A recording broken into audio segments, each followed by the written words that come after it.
Mga kasirin, may mga kwento tayong hindi kayang sabihin sa harap ng iba. Pero minsan, sa isang liham, mas madali nating maipahayag ang nararamdaman. Pakinggan natin ang kwento ni Anita at ang kanyang paglalakbay mula sa pagsisisi patungo sa pagpapatawad. Ako nga pala si Anita, 50 years old. Hindi ko alam kung paano ko sisimulan ang kwento ko. Pero ito na yata ang pinakabigat na lihim na kailanman ay hindi ko akalaing mailalabas. Para sa iba, ako'y isang byuda na may simpleng buhay. Ang anak ko, si Maribel, ay isang OFW sa Saudi at ako naman nandito lang sa bahay ng manugang ko, si Edward. Minsan, naisip ko, paano nga ba nangyari ito? I mean, sino ba ang mag-aakala na isang araw? Sa mga mata ko lang, ang lahat ng iniwasang pagnanasa ay magiging realidad. Pero bago ang lahat, gusto ko lang sanang magpakilala sa inyo para maintindihan nyo kung bakit ko naiisip na ilahad ang kwentong ito. Si Edward, ang asawa ng anak ko, ay isang mabait na lalaki. Hindi siya maingay, tahimik lang, pero may isang bagay sa kanya na hindi ko kayang itago. Nakikita ko siya araw-araw. Madalas kami lang magkasama sa bahay. Wala si Maribel, kaya kami lang ni Edward ang magkasama sa mga gawain. Luto, linis, at kung ano-ano pang mga bagay sa bahay. Taga-ayos siya. Ako naman tagapagluto. Ang totoo, hindi ko inaasahan na darating ang araw na mararamdaman ko ang nararamdaman ko ngayon. Ibang klase, 'di ba? Pero nang hindi ko namamalayan, nagiging mas malapit kami sa isa't isa. Yung mga simpleng galak, pagtulong-tulong sa bahay, magkasama kaming kumain at magkwentuhan. Minsan ramdam ko yung mga titig niya. Yung parang may mga hindi nasasabi na salita sa mata lang. Hindi ko rin alam kung paano nagsimula, pero yung mga tingin niya, yung mga galak na hindi ko kayang sagutin agad, ay unti-unting nagpapainit sa akin. Tanggap ko na, sa mga pagkakataong iyon, na may nararamdaman akong hindi ko kayang iwasan. Hindi ko man siya kayang aminin noon, pero sa mga mata ko, may lihim na naglalagablab na hindi ko kayang kontrolin. Hindi ko rin masisisi si Edward.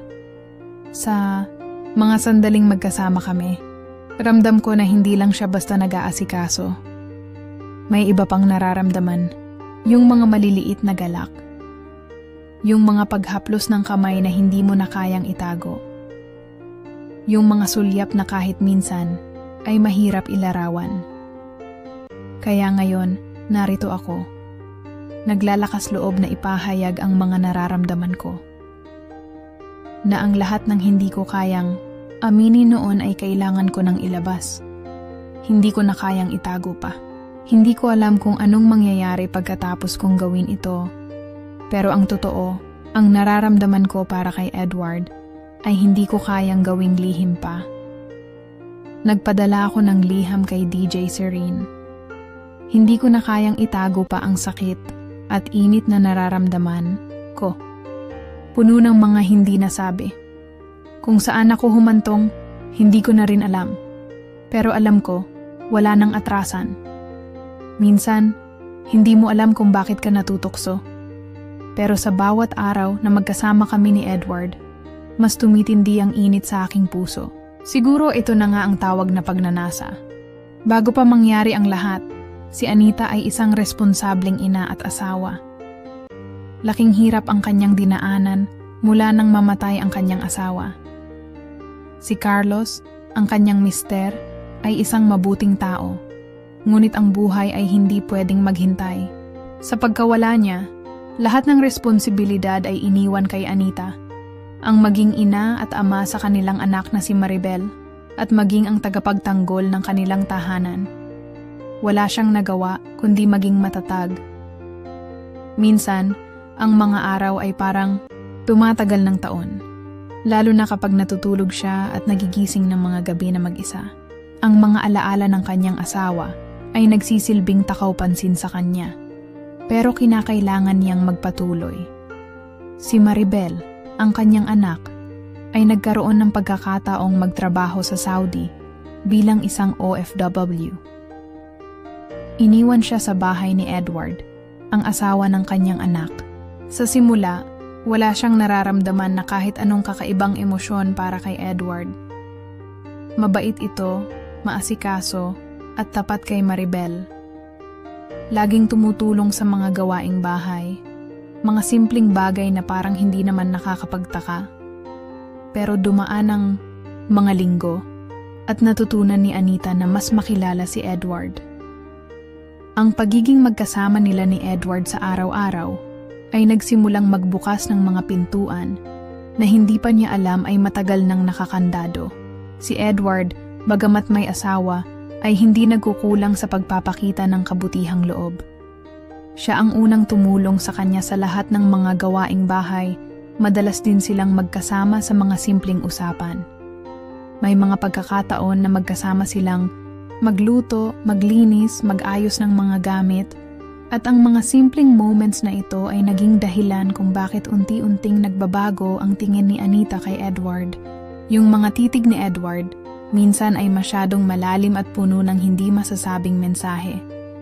Habang lumilipas ang mga araw, hindi na niya maiwasang mapansin na may ibang pakiramdam na dumarating. Hindi pa ito malinaw, ngunit ang bawat sulyap ni Edward, ang bawat paghaplos ng kamay niya at ang mga titig na tumatagos sa kanya ay nagbigay ng mga sensasyon na hindi niya kayang ipaliwanag.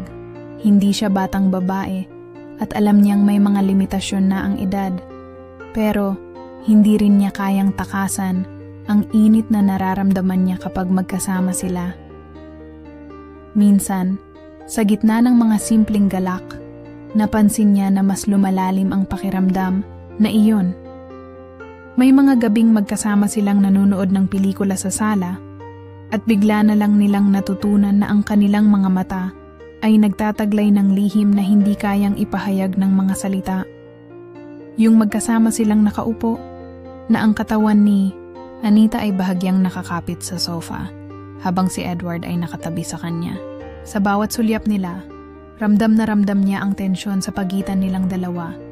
Yung mga simpleng pagdikit ng kanilang mga braso, yung mga maliit na galak na parang may kuryenteng dumadaloy sa pagitan nila. Isang gabi, habang magkasama silang nanonood ng pelikula, nagtagpo ang kanilang mga mata sa isang pagkakataon na hindi na nila kayang iwaksi. Tahimik ang paligid at ang kanilang mga puso ay magkahalong kaba at init. Ang mga mata ni Edward ay may ibang sinasabi. Isang bagay na hindi na kayang ipagkaila ni Anita. Sa mga sandaling iyon, nagpasya siyang tanggapin ang nararamdaman niya. Wala nang takot, wala nang pag-iwas. Ang lahat ng ito ay nangyari nang hindi nila inaasahan. Ang matinding tensyon na iyon ay nagdala sa kanya sa isang saglit ng kalituhan. Hindi na kayang ipagkaila na ang nararamdaman niyang pagnanasa para kay Edward ay hindi na isang simpleng pagtulong o pagkakaibigan lang. Sa mga gabing iyon, sa mga mata ni Edward, nakita ni Anita ang hindi nasabi na alindog, ang matinding kasabikan na hindi na kayang itago. Sa unang pagkakataon, napagtanto niyang hindi ito matatapos ng basta-basta, hindi lang dahil sa init ng katawan, kundi dahil sa mga damdamin na higit pa sa pisikal na atraksyon. Nang magkatagpo ang kanilang mga mata, ang mundo ay tila huminto. Sila'y nagniningning sa dilim ng sala, at sa bawat titig, nararamdaman nila ang magkasabay na init ng kanilang puso. Ang gabing iyon, ang mga sandali na iyon, ay nagtakda ng isang hindi maiiwasang pangyayari. Kung anong mangyayari, wala silang kamalay-malay. Pero sa lahat ng ito, sigurado si Anita na ang lahat ng nararamdaman niya ay mas malalim pa sa anumang alam niyang kahulugan ng pagmamahal. Nang marinig ni Edward ang sulat na ipinadala ni Anita kay DJ Serene, hindi siya makapaniwala sa ginawa ng kanyang biyenan. Isang liham na puno ng mga saloobin, ng mga nararamdamang matagal nang nakakubli sa loob ni Anita, na sa wakas ay ipinahayag. Habang nakikinig siya sa radyo, ang bawat salitang binanggit ni DJ Serene ay parang tinusok sa kanyang puso. Ang mga mata ni Anita, na sa mga linggong iyon ay nagtataglay ng lihim na koneksyon sa kanya, ay nagsalita sa paraang hindi niya inaasahan. Lahat ng mga pagnanasa, mga gabing puno ng tensyon at hindi nasabi, ay biglang tumahimik sa kanyang isipan. Hindi makapaniwala si Edward. Pero sa mga sandaling iyon, pakiramdam niya ay nawalan siya ng kontrol. Ang mga saloobin ni Anita, ang lihim na nararamdaman nito, ay tila naging isang gabay para sa kanya na hindi kayang itago, ang hindi na kayang supilin na pagnanasa. Ang mga mata nila ni Anita, ang mga hindi maipaliwanag na tingin sa mga magkasunod na araw, ay ngayon ay naging malinaw na ang mga damdaming iyon ay parehong tadhana at kahinaan. Nagtaka siya. May mga katanungan na hindi maalis sa kanyang isipan. Bakit nga ba ako nagkaganito? Kung bakit kaya siya nadala sa isang emosyonal at pisikal na lugar na hindi niya kayang iwasan? Ang lahat ng ito ay isang lihim na naipon sa mga linggo ng pagiging magkasama nila ni Anita. At ngayon ay muling nabuhay, tumagos sa kanyang puso at katawan. Ang mga tanong na ito ay hindi na kayang sagutin. Pero may isang bagay na mas matindi ang bumangon. At iyon ay ang takot sa epekto ng lahat ng ito sa kanilang pamilya. Habang ang mga katanungan ay patuloy na sumasakit sa kanya, nagsimula siyang magmuni-muni.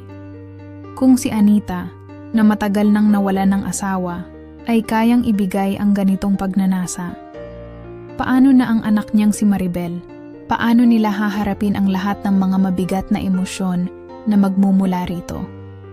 Ang mga ganitong pag-iisip ay nagpatuloy sa kanyang isipan, ngunit sa kabila ng lahat ng pagdududa at takot, hindi siya nakayang balewalain ang nararamdaman niyang matinding atraksyon kay Anita.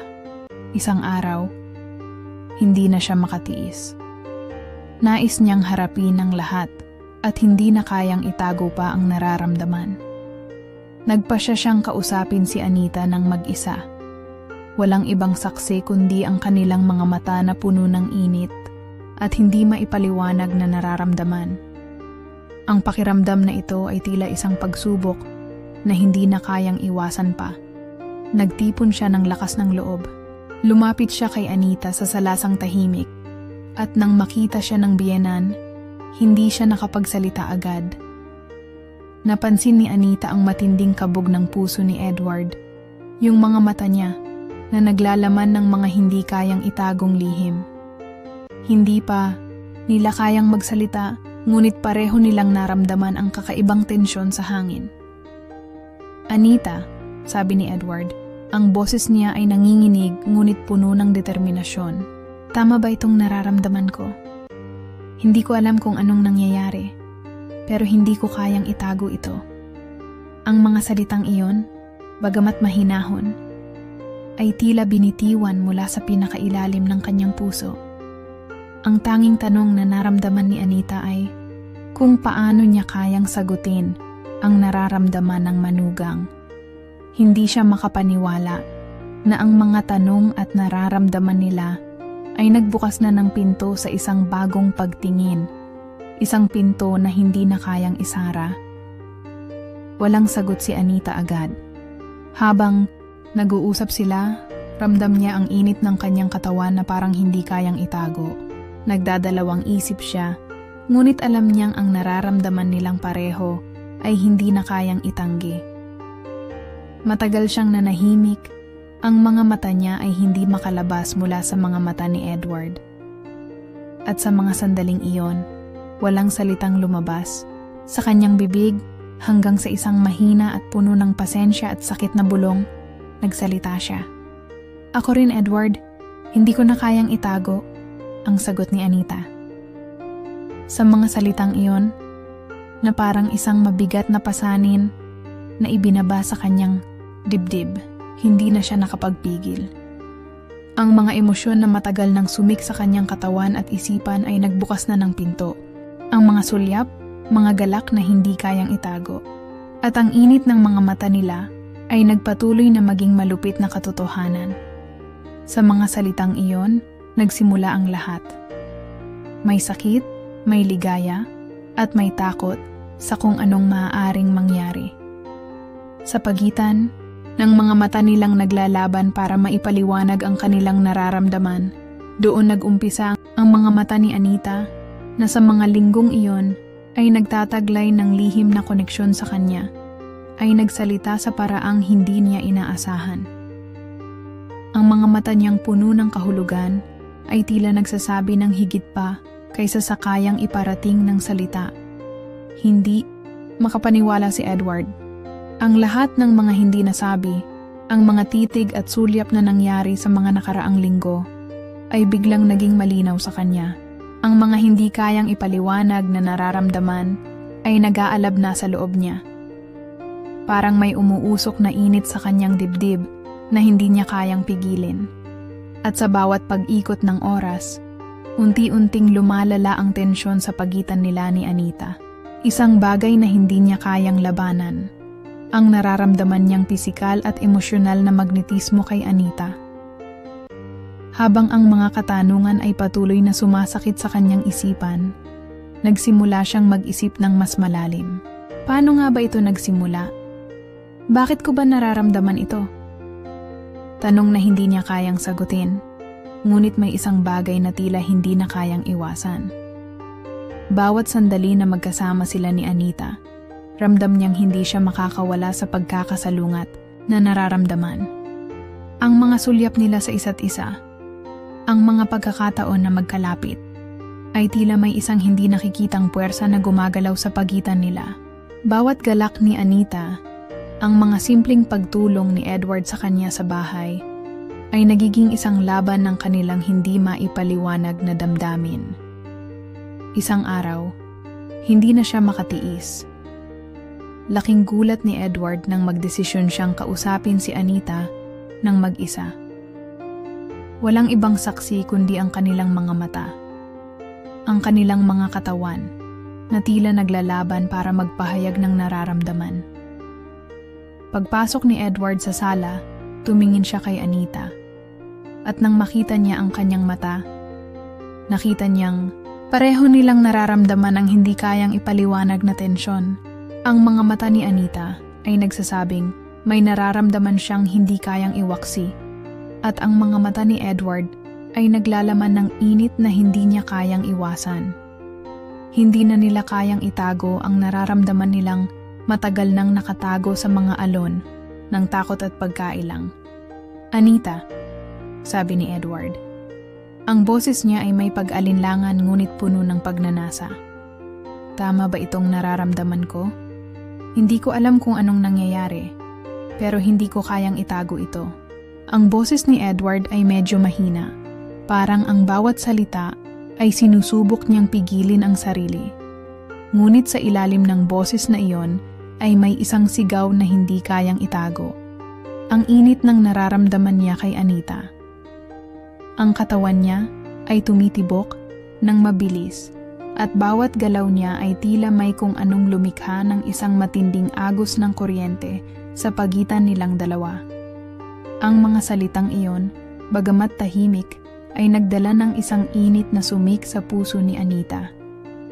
Nakita niya ang kanyang sarili na hindi makapagsalita agad. Ang mga mata nila ay nagkakatinginan, at sa bawat sandali ng katahimikan, ramdam nilang ang hangin sa pagitan nila ay nagiging mas mainit, parang hindi maiiwasang sumabog. Iniiwasan ni Anita na magpakita ng kahinaan, pero sa mga mata ni Edward, naramdaman niyang ang lahat ng nararamdaman niyang hindi kayang itago ay pareho nilang nararanasan.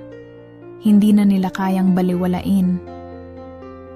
Nag-pause si Anita at tumingin kay Edward. Ang puso niya ay mabilis na tumitibok. Mahirap sabihin ang mga salitang, "Yon," pero alam niyang hindi na ito kayang pigilin pa. Hindi na siya makaligtas sa kung ano ang nararamdaman nila. "Ako rin, Edward." Ang sagot ni Anita, Ang kanyang boses ay parang bulong na naglalaman ng pasensya, sakit, at isang hindi maipaliwanag na init. Hindi ko na kayang itago.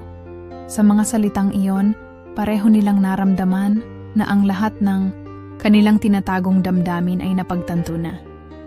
Ang mga sulyap, ang mga simpleng pagdapo ng kamay, at ang bawat maliit na galak ay nagkaroon ng bagong kahulugan. Ang lahat ng iyon ay nagsimula nang magbukas sa mga titig nilang puno ng matinding tensyon. Ang init na hindi nila kayang supilin.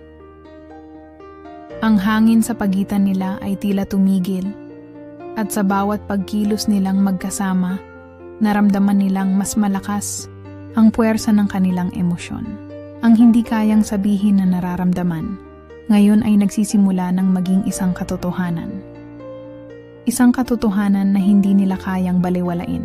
Ang mga sandaling iyon, nang magtapat sila kay Edward, ay nagbigay ng magkahalong damdamin sa kanilang mga puso. Ang mga hindi kayang sabihin na saloobin ay naging isang mabigat na pasanin. Pareho nilang naramdaman na ang mga simpleng galak sa bawat araw na magkasama sila, tulad ng pag-uusap habang naglalaba o pagtulong sa mga gawain sa bahay, ay naging mahirap ipagpatuloy. Bawat sulyap, bawat maliliit na paghaplos, ay tila nagkaroon ng bagong bigat. Ang mga araw na punong-puno ng saya ay nauurong, nagiging magulo at puno ng guilt. Si Anita, bagamat nagtataglay ng tapang, ay ramdam ang kabiguan. Hindi niya alam kung paano sisimulan ang mga araw pagkatapos ng mga pagbubunyag nila ni Edward. Ang mga titig na dati ay puno ng init, ngayon ay puno na ng pasakit at kalungkutan. May mga gabi na magkasama sila sa iisang bahay, ngunit ang katahimikan sa pagitan nila ay masakit. Lahat ng mga hindi kayang ipaliwanag na nararamdaman ay tila umabot na sa isang punto ng hindi maibabalik na pagbabago. Si Anita ay naglalakad sa mga araw na puno ng pangarap at pagninilay, naghahanap ng paraan upang tanggapin ang lahat ng ito. Si Edward naman, sa kanyang bahagi, ay patuloy na nagsisisi. Bawat galak at init ng mga sandali nila ni Anita ay naging isang patibong ng guilt na hindi niya kayang pakawalan. Ang mga sulyap na noon ay tila naglalaman ng hinagpis at tamis. Ngayon ay puno na ng hindi pagkakasunduan. Inisip niya kung paano siya makakabangon mula sa pagkakamaling ginawa nila. Ang kanilang relasyon na naging malabo, ang kanilang mga katawan na dati ay nagkakaroon ng natural na pagkakasunduan, ngayon ay tila naaalipin ng isang bagay na mahirap patawarin.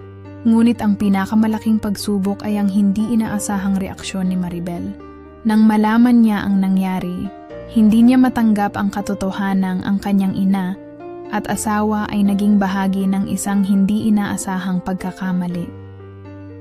Isang pagkakamali na tumama sa puso ng kanyang pamilya at naging isang sugat na mahirap pagalingin.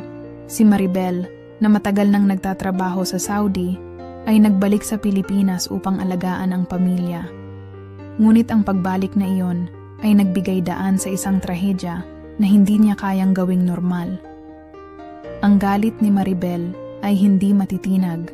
Ang mga salitang binigkas niya ay puno ng sama ng loob.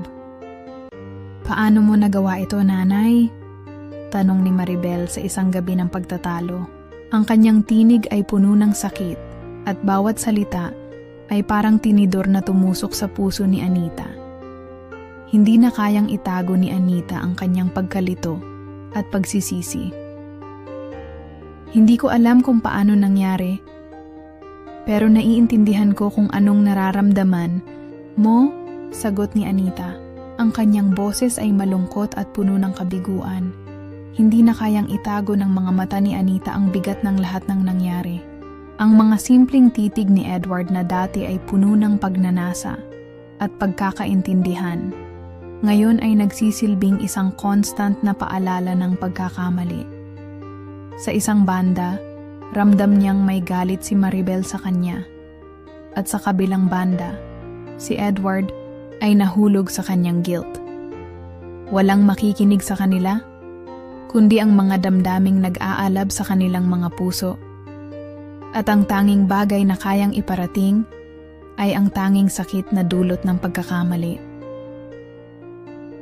Si Edward, kahit na puno ng pagsisisi, ay hindi kayang magbago ng nakaraan. Hindi niya kayang itama ang mga bagay na nagawa na. At sa tuwing titingin siya kay Anita, ang tanging nakikita niyang reaksyon ni Maribel ay ang matinding galit. Ang kanilang mga buhay ay nagbago. Isang pagkakamali na tinulungan nilang itago, ngunit hindi nila kayang kalimutan. Sa mga sandaling iyon, ang mga araw ay nagiging magaan, ngunit ang mga gabi ay tila puno ng hindi natapos na kwento ng isang pagkakamali na umabot sa puso ng pamilya. Si Anita, sa kabila ng lahat, ay patuloy na humihinga ng malalim. Ang lahat ng mga pagkatalo ay dumating sa isang punto ng pagsisisi. Ngunit habang ang gabi ay lumalalim, isang tanong ang patuloy na bumangon sa kanyang isipan. Paano nga ba ito mababago? Sa loob ng kanyang kwarto, si Anita ay nag-iisa. Ang mga mata ay nakatitig sa kawalan, habang ang kanyang mga kamay ay dumidikit sa makinis na kama. Ang mga oras na lumipas ay parang isang malupit na pagninilay na hindi kayang takasan. Ang mga katanungan ay paulit-ulit na bumangon sa kanyang isipan. Tama ba ang ginawa ko?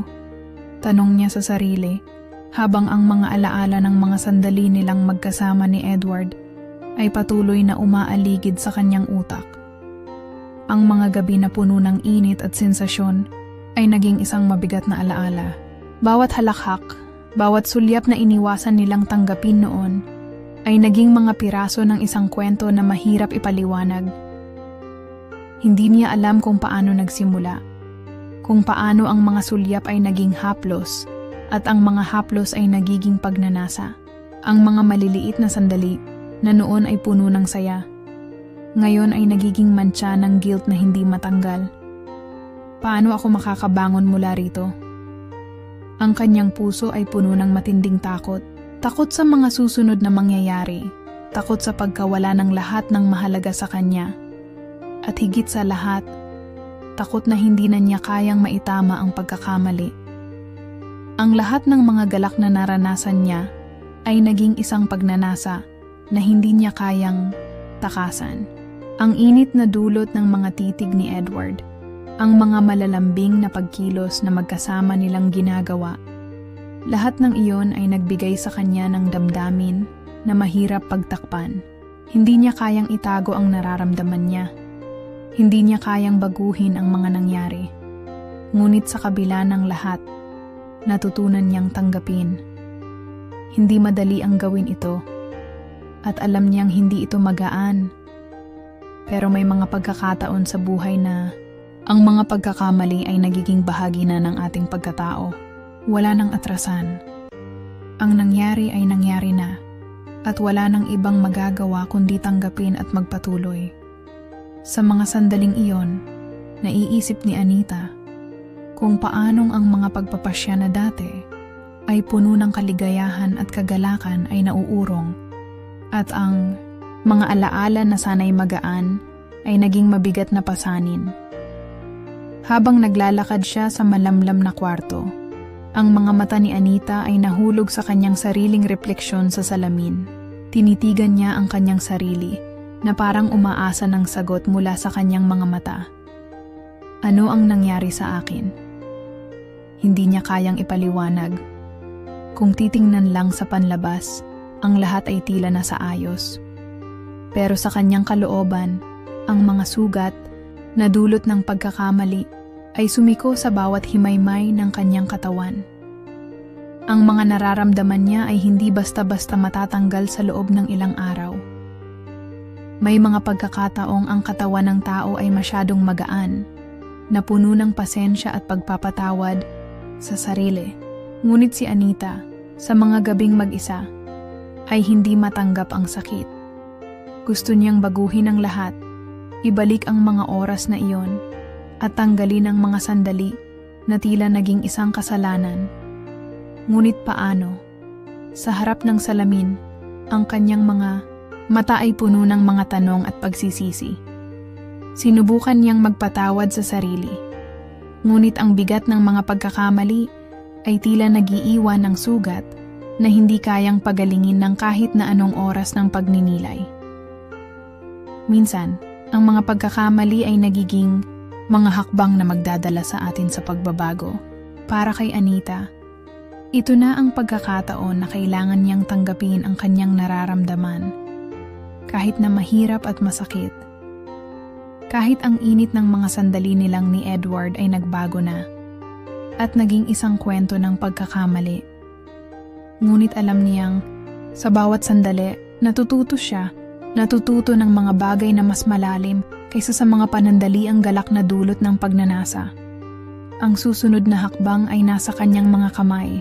Kung ang pagmamahal ni Edward ay isa na lamang alon ng nakaraan, ito ay hindi magiging hadlang upang magpatuloy sa kanyang buhay. Si Anita ay naglalakad sa landas ng pagsisisi. Ngunit umaasa siya na balang araw ay matututo siyang magpatawad sa kanyang sarili at kay Edward. Ang kanyang katawan ay puno ng tensyon. Ngunit sa kabila ng lahat ng ito, ang puso niya ay patuloy na nagsisisi at umaasang makakahanap ng kapatawaran. Ang kwento ni Anita ay isang paalala na sa likod ng mga makukulay na sandali at mga galak na dulot ng init ng katawan at isip, may mga pagkakataon na ang tanging pwedeng gawin ay tanggapin ang ating mga pagkakamali at matutong magpatuloy. Sa bawat hakbang patungo sa pagbabago, ang puso ay patuloy na naglalakbay sa landas ng pag-unawa kahit na ang mga alon ng guilt ay patuloy na bumabalik. Habang ang araw ay dahan-dahang lumubog sa silangan, si Anita ay naglalakad ng mag-isa sa bakuran ng bahay. Ang hangin na dumaan ay may kasamang lamig, ngunit ang init sa kanyang puso ay hindi kayang ipaliwanag. Ang bawat hakbang ay tila may kabigatan at ang mga isipan niya ay puno ng mga tanong. Kung may isang bagay na hindi pa niya magawa, iyon ay ang humarap kay Maribel. Alam niyang kailangan niya itong gawin. Kailangan niyang magtapat, humingi ng tawad, at ipaliwanag ang kanyang mga nararamdaman. Paano ko siya haharapin? Ang tanong ni Anita sa kanyang sarili, habang ang bawat detalye ng mga nangyari ay muling bumangon sa kanyang alaala. Ang mga gabing magkasama sila ni Edward, na may mga sulyap at mga titig na puno ng ibig sabihin, ay naging mga alaala na ngayon ay puno ng guilt at takot. Alam niyang hindi madali ang magpatawad, lalo na't ang pamilya nila ay nabago na. Maraming bagay ang nangyari na hindi na muling maibabalik sa dati. Isang gabing tahimik, nagdesisyon si Anita na magsimula ng pag-uusap. Tumungo siya sa kwarto ni Maribel at, bagamat ang mga kamay ay nanginginig, naglakad siya papasok. Maribel, bungad ni Anita, ang boses ay puno ng pasensya at takot. Kailangan ko nang makausap ka tungkol sa mga nangyari. Ang salitang nangyari ay masyadong malabo upang ilarawan ang mga damdamin ni Anita. Napansin ni Maribel ang panginginig ng tinig ng kanyang ina. Ngunit sa halip na magtanong, pinili niyang maging tahimik. Naghihintay sa susunod na sasabihin ni Anita. Alam kung hindi mo ito matanggap agad. Nagpatuloy si Anita. Ang kanyang mga mata ay puno ng pagsisisi. Ngunit kailangan mong malaman na hindi ko ginawa ang lahat ng ito dahil sa kaligayahan ko. Ang nangyari ay hindi inaasahan at nagkamali ako. Ang mga salitang iyon ay mahirap ipronunsiya, ngunit kailangan niyang aminin ito. Kailangan niyang iparating kay Maribel ang pagkakamali na nagdulot ng pagkawasak sa kanilang pamilya. Sa bawat salitang lumabas sa bibig ni Anita, tila ang kanyang puso ay lumiliit at umaabot sa isang kalungkutan na hindi pa niya nararanasan noon. Naramdaman ni Anita na ang mga sulyap na ibinibigay ni Maribel ay puno ng galit at sakit. Ngunit sa kabila ng lahat ng ito, hindi siya tumigil. Nagpatuloy siya. Wala akong excuse sa ginawa ko. Ako ang may kasalanan sa lahat ng ito. Ang pagkakamali ko ay hindi ko kayang itago at hindi ko na kayang magpatawad sa sarili ko. Ang mga luha na tumulo sa kanyang mga mata ay hindi kayang itago. Ngunit si Anita ay pinipilit magsalita ng malakas. Kung may isang bagay na natutunan niya, ito ay ang paghaharap sa kanyang mga pagkakamali at tanggapin ang mga epekto nito sa kanyang buhay. Samantala, si Edward na nasa kabilang kwarto ay nag-iisa. Ang lahat ng nangyari ay parang isang masalimuot na panaginip na hindi niya kayang gisingin. Sa kabila ng lahat ng pagsisisi, sa kabila ng init ng kanilang relasyon ni Anita, alam niyang kailangan niyang magbago. Hindi na siya pwedeng magpatuloy sa ganitong buhay na puno ng mga hindi tamang hakbang. Ang simpleng usapan nilang magkasama ni Anita sa mga nakaraang araw ay nagbigay ng puwang upang magsimulang magbago. Hindi madali, ngunit si Edward ay may determinasyon. Hindi siya pwedeng magpatuloy na maging bulag sa mga pagkakamali. Alam niyang kailangan niyang harapin ang kanyang sarili at magtapat sa asawa ni Maribel. Hindi siya pwedeng magtago sa likod ng mga kahinaan. Kailangan kong ayusin ito, sabi ni Edward sa kanyang sarili. Ang bawat sandali ng paghahanap ng sagot at pagpapatawad ay nagbigay ng lakas sa kanya upang baguhin ang lahat. At sa mga sumunod na araw, nagsimula silang mag-usap. Minsan sa mga tahimik na hapon, magkasama silang naglalakad sa bakuran nang walang sinasabi kundi ang mga simpleng tinig ng hangin na dumarampi sa kanilang mga katawan. Ang init na dulot ng kanilang mga sulyap ay nagsimula na ring magbago. Ngunit sa mga sandaling iyon, si Edward at Anita ay natututo ng mga bagay na hindi nila kayang takpan. Ang katawan ni Anita ay nakaramdam ng pagkakasala sa mga nagdaang araw. Ngunit ang puso niya ay naglalakbay patungo sa pagbabago. Kung may pagkakataon man na maitama ito, ang bulong niya sa kanyang sarili, maghihintay ako. Sa mga susunod na araw, unti-unting natutunan ni Anita na ang paghahanap ng kapatawaran ay hindi madali. Ngunit ito ang simula ng kanilang bagong landas. Sa kabila ng init na nararamdaman nilang dalawa, ang tanging magagawa nila ay magpatuloy sa kanilang buhay at tanggapin ang lahat ng pagkakamali na natutunan nilang magbagong buhay. Isang malamlam na hapon, ang buong bahay ni Anita ay puno ng tensyon. Nagkakasama silang lahat, si Maribel, si Edward, at si Anita. Hindi na kayang pigilin ng bawat isa ang mga nararamdaman. Ang hindi pagkakasunduan na matagal nang nakatago ay muling sumabog. Ang bawat salita ay naging matalim. Ang bawat galit ay parang apoy na hindi kayang patayin. "Paano mo nagawa ito, nanay?" Sigaw ni Maribel. Ang mga mata niya ay puno ng sama ng loob at sakit, at bawat salita ay parang patalim na tumatama sa puso ni Anita. Si Edward na nakatayo sa tabi ni Maribel ay hindi makatingin sa ina ni Maribel. Ang mga mata niya ay puno ng guilt at wala siyang masabi kundi ang mga salitang puno ng pagsisisi. "Maribel," mahinang sinabi ni Anita. Ang kanyang tinig ay kumikirot. "Alam kong hindi mo maintindihan ngayon, pero nagkamali ako. Hindi ko na kayang itago ang mga nararamdaman ko. Ang mga pagkakamaling ito ay hindi ko kayang balikan o baguhin. Pero natututo ako. Natututo akong tanggapin ang mga kamalian ko at kung paano ko kayang magbago." Si Maribel ay nakatayo lang. Parang hindi makapaniwala sa narinig. "Natututo?" Tanong niya nang may galit sa tono. "Wala akong pakialam kung natututo ka. Paano ang pamilya natin? Paano kami?" Ang kanyang mga mata ay puno ng luha.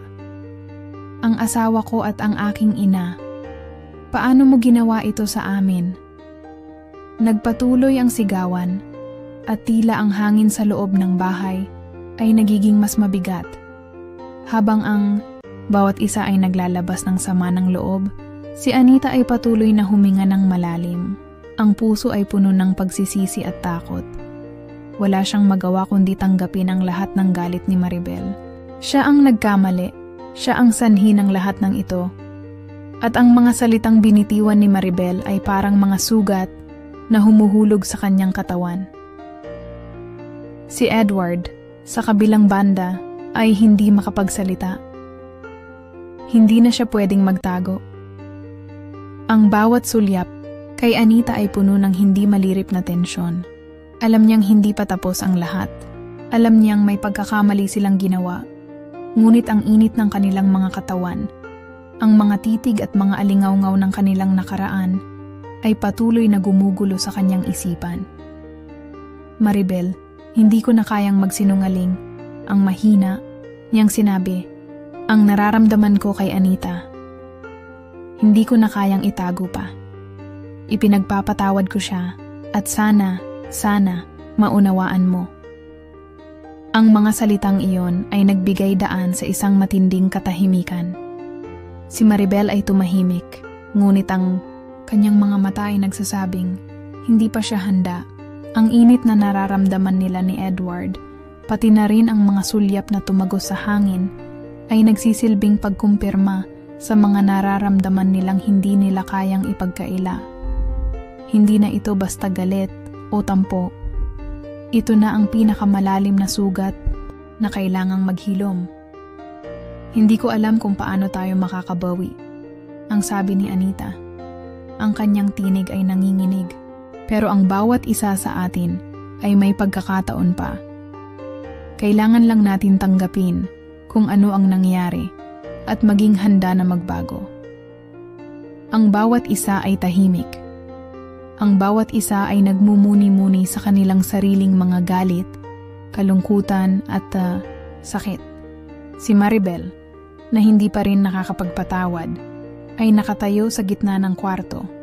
Ang katawan ay parang matigas at puno ng tensyon. Si Edward, na naguguluhan at puno ng pagsisisi, ay hindi kayang magsalita ng mas marami. Si Anita, na nagdadalamhati sa mga pagkakamali, ay nanatiling tahimik. Ang mga mata ay puno ng luha. At sa mga sandaling iyon, nang ang bawat isa ay nakatayo sa harap ng iba't ibang sugat, natutunan nilang lahat na ang pagkakamali ay hindi madaling maipaliwanag o matanggal. Ang bawat hakbang nila patungo sa pagpapatawad at pag-unawa ay puno ng sakit, ngunit hindi sila tumigil. Si Maribel ay naglakad papalayo, ngunit bago siya tuluyang makaalis, tumingin siya kay Anita at kay Edward. Alam ko na hindi ko kayang tanggapin agad ang lahat ng ito, ang mahina niyang sinabi. Pero sana magkaroon tayo ng pagkakataon. Ang mga salitang iyon ay hindi pa isang buong pagpapatawad, ngunit ito na ang unang hakbang. Ang mga pagnanasa at init na nararamdaman nilang tatlo ay hindi basta mawawala. Alam nilang masakit at mahirap, pero ang kwento ng kanilang pamilya ay hindi pa tapos. At habang ang bawat isa ay naglalakad patungo sa kanilang mga hakbang, ang bawat isa ay nagsisimula na ring magtanggi sa mga pagkakamali at tanggapin ang lahat ng epekto nito sa kanilang buhay. Hindi pa tapos ang kanilang kwento. Sa kabila ng lahat ng kalungkutan at tensyon, ang pamilya ay nagtataglay ng pag-asa. Isang pag-asa na magdadala sa kanila sa mga susunod na hakbang ng pagpapatawad at pagbabago. Ang mga araw ay dumaan at ang mga sugat sa kanilang pamilya ay unti-unting naghihilom, ngunit hindi ito naging madali. Si Anita, na nagdanas ng matinding pagsisisi, ay nagpatuloy sa kanyang buhay. Pero ang mga alaala ng mga nagdaang gabi ay hindi madaling alisin mula sa kanyang isipan. May mga sandaling ang sakit ay bumabalik. Ang mga titig ni Edward, ang init ng kanyang katawan, ang mga hindi maipaliwanag na nararamdaman na nagbigay daan sa lahat ng ito. Pero natutunan ni Anita na tanggapin ang mga pagkakamali, na sa bawat pagkatalo may pagkakataon pa ring magbago. Ang buhay nila ni Maribel ay hindi na muling magiging tulad ng dati. May mga sandaling ang kanyang anak ay umiwas, hindi kayang tanggapin ang nangyari. Ngunit sa paglipas ng mga linggo, nagkaroon sila ng pagkakataon na mag-usap ng maayos.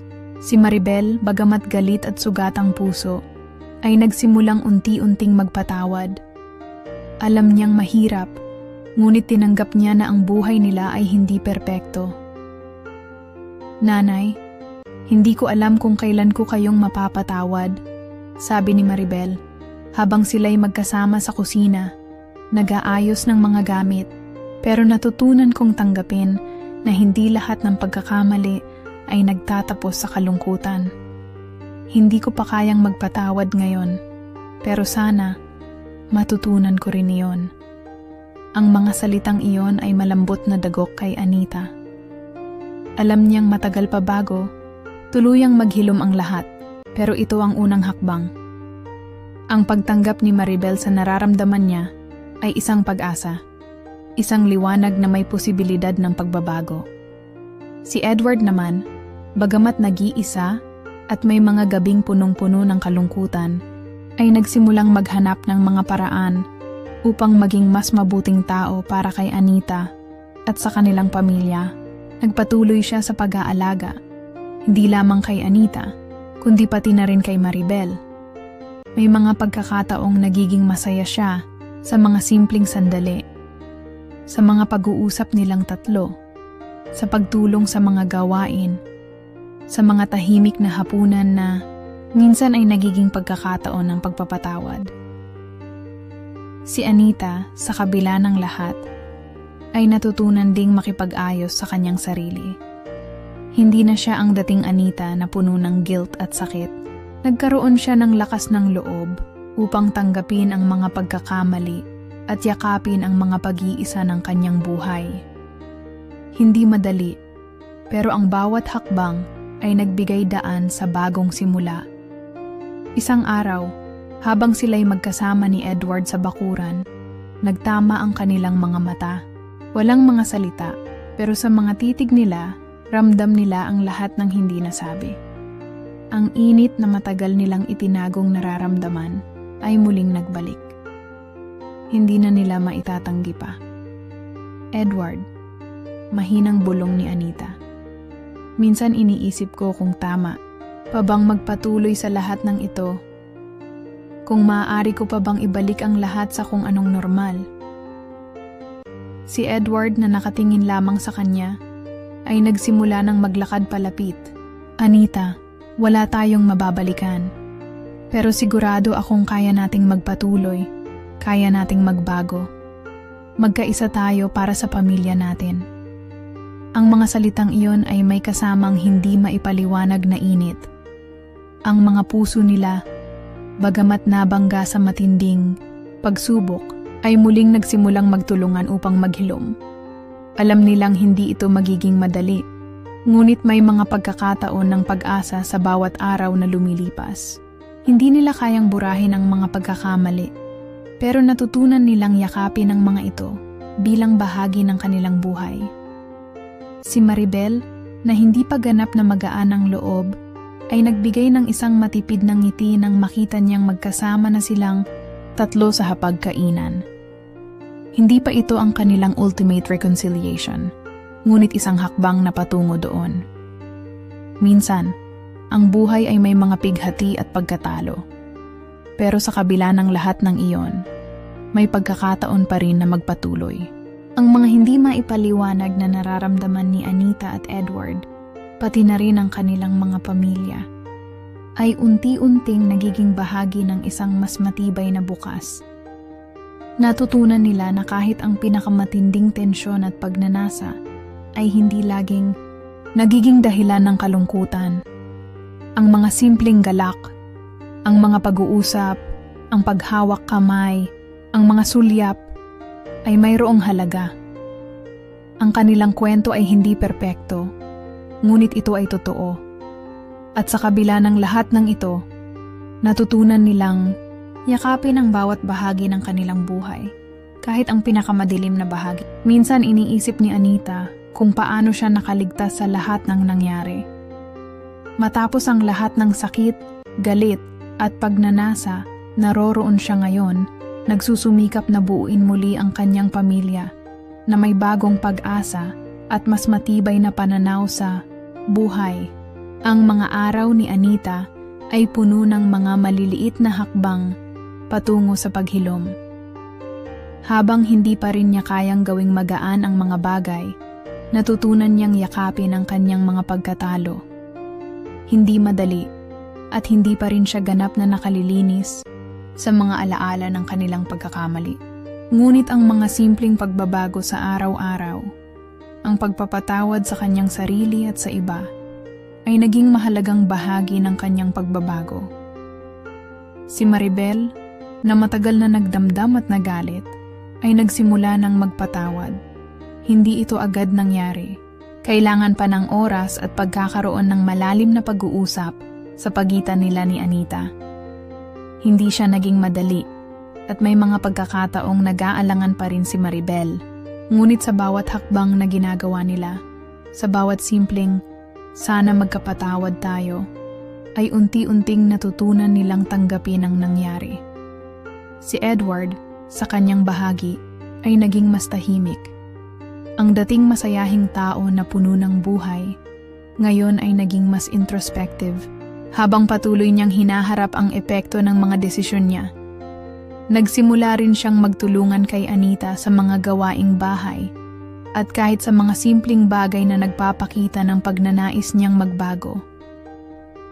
Hindi na niya pinapakita ang mga lihim niyang nararamdaman, ngunit ang mga mata nila ay nagsasabing malayo pa ang paglalakbay na kanilang tatahakin.